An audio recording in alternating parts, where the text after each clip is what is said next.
20e journée de Betclic Elite, le basket pro français dans ton écran by la LNB, voici ton résumé. À Cholet, ça se presse à la Meilleraie pour la revanche tant attendue face au Mans.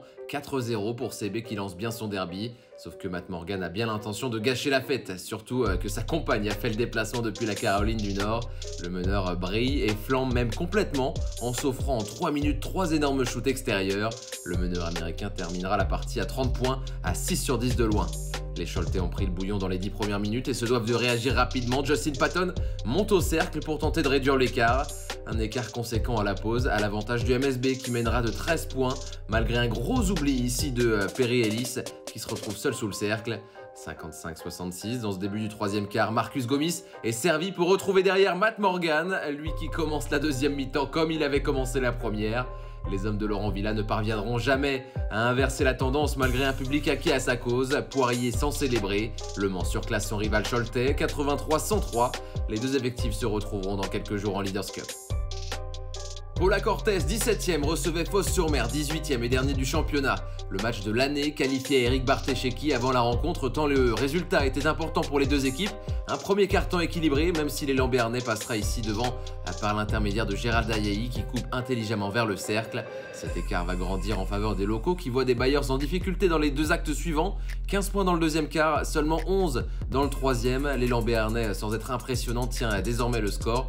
En délicatesse avec son shoot lointain, Cummings pilonne la raquette 5 sur 5. Et que dire de Vitaly Chikoko, le Zimbabwéen est dominant à l'intérieur avec un solide double-double, 13 rebonds dont 5 offensifs et 18 points.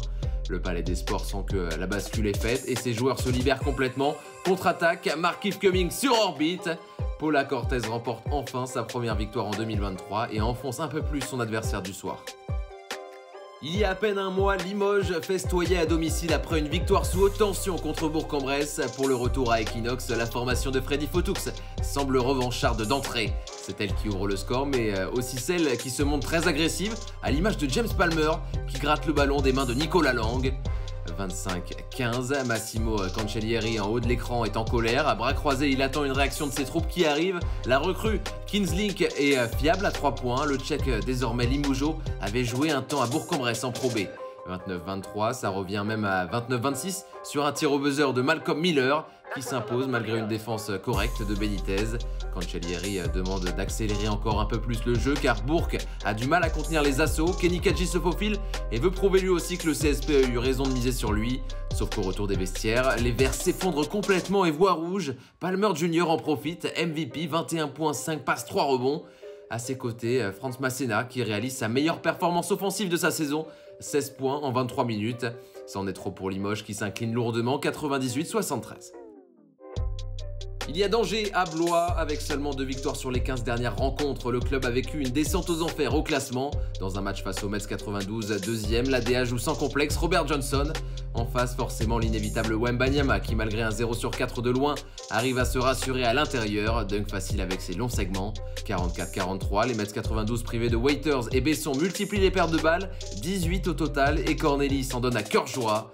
Que dire de la performance également d'Amadousso. À déjà 15 points en une mi-temps, le Malien revient avec détermination sur le parquet et continue d'écrabouiller le cercle. Personne n'est capable en face de l'arrêter. Regardez plutôt ce coast-to-coast, balle en main, il traverse le terrain, déploie ses ailes sur la piste de décollage. 25 points au total et 8 rebonds. Ndiaye met lui aussi les deux mains dedans pour mettre une folle pression aux visiteurs. Les Franciliens qui savent résister, avec Wembanyama en tête, 1 minute à jouer sur un spin move ahurissant. Il prend la décision. Les grands joueurs dans les grands moments, sauf que cette fois il finira à terre. Le tir de la victoire, il est pour Tyron Johnson. Iconique, le maître des lieux offre à Blois et aux siens un immense succès. Après un match chaud à l'aller en décembre, les retrouvailles entre Le Portel et Strasbourg. Dans le Grand Nord, Marcus Keane est déjà chaud et annonce la couleur. Step back sur la tête de Ifi au buzzer. En attendant de retrouver ce duel, c'est Nikolic qui répond en face. Le SSM peut faire confiance à son géant. 11 points, 6 rebonds en 19 minutes. Nzekwezi, toujours en sortie de banc, retrouve du rythme mais rate le tir. Et au milieu des intérieurs, c'est Ifi qui joue les renards de surface. 33-26, le Portel garde un petit matelas, surtout que Ronald Curry passe un peu trop facilement dans la défense alsacienne. Lay-up assuré. Heureusement, Keane maintient son équipe à flot. Après 20 journées, c'est son 11e match à plus de 20 points. Encore une situation pour battre le jeune Ifi. De près comme de loin, l'Américain veut sanctionner. Ça rentre à 9 secondes du buzzer du troisième quart. Sauf qu'autour de lui, personne ne l'accompagne réellement en attaque et c'est un Strasbourgeois de naissance qui va encore régaler comme au match aller le show Nadir Ifi.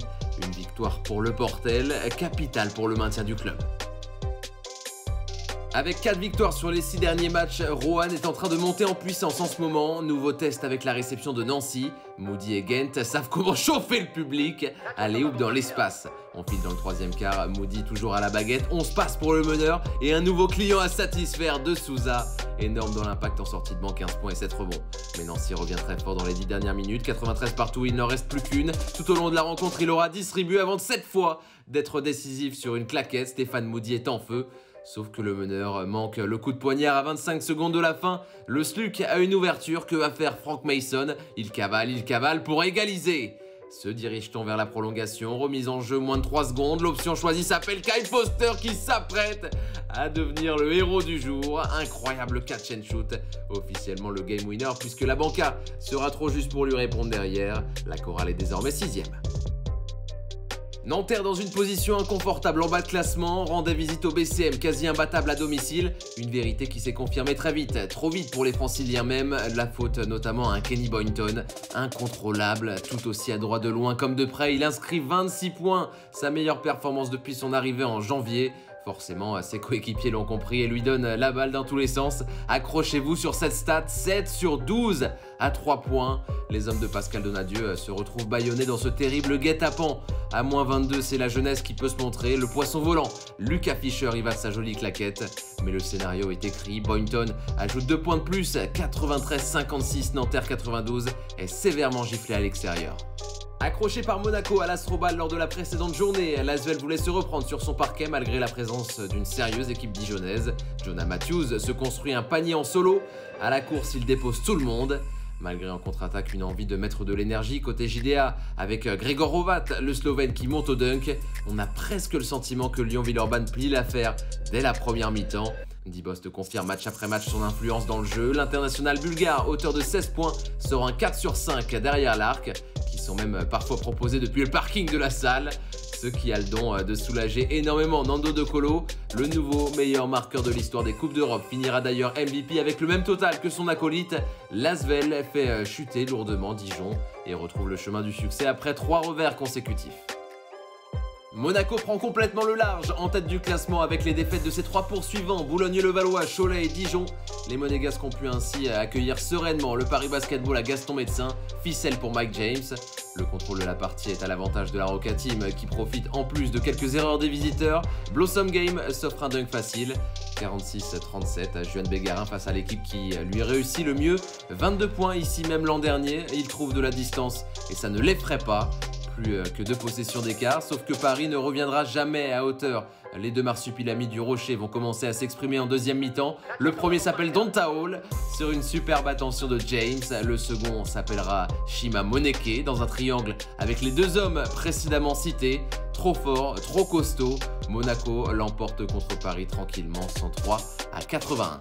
Pour la 21e journée, on se retrouve le 10 février, Roanne Foss et Boulogne-le-Valois Dijon, samedi 4 matchs et dimanche Bourg-en-Bresse Monaco, Paris-Pau et Le Mans Asvel.